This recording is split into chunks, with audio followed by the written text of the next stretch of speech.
The only real sadness, the only real failure, the only great tragedy in life is to not become a saint.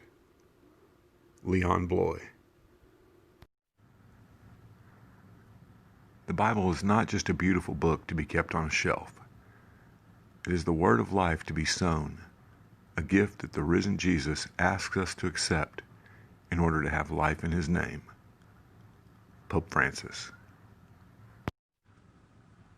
Welcome to the Everyday Saints podcast, where we learn about the saints as we strive to become saints. I'm Paul, and I hope you're all having a great day as we reach the midpoint of the week. Today, we're not talking about a specific saint, but we're doing a book review, and a very special book review. Today we'll be reviewing the new Word on Fire Bible from Bishop Robert Barron's Word on Fire ministry.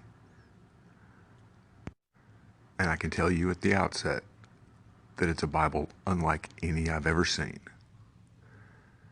I should probably start with a bit of background on Bishop Robert Barron and Word on Fire, in case you're not familiar with him.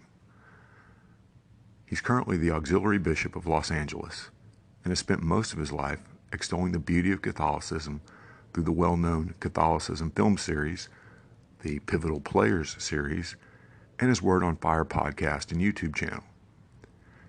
He repeatedly says that we're often best drawn to the true and the good by the beautiful, which is the reason for this Bible.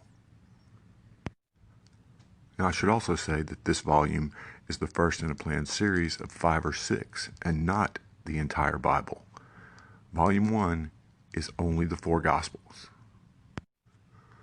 Volume 2, containing the rest of the New Testament, will come out in June of 2021, followed by 4 or 5 volumes containing the Old Testament. When you see Volume 1, you'll understand why. The Gospels edition alone runs 592 pages, as much as many full Bible versions on the market today, so multiple volumes are a necessity. The reason why this is so is what makes this volume unique and a treasure for both book lovers and believers. First off, let's start with the cover, and my review is of the leather-bound edition. It's made of top-grain German leather, and both the feel and the smell are amazing. The binding is Smith-sewn by a bookbinder in Italy, and is far superior to the typical pasted bindings that cause pages to come loose after much reading. The paper itself is, in a word, heavy. You can cram an entire Bible into one volume when you use onion skin paper and tiny font, but not when the paper is of a grade usually found only in fine stationery. It's also coated in a manner that prevents the fading of the type over time. As for the text itself, that's another distinct feature. The 9-point Angelico font is easily readable even for those of us over 50. No more straining to read that tiny type. The actual scripture text, the New Revised Standard Version, Catholic edition, is single column as well, further aiding in readability.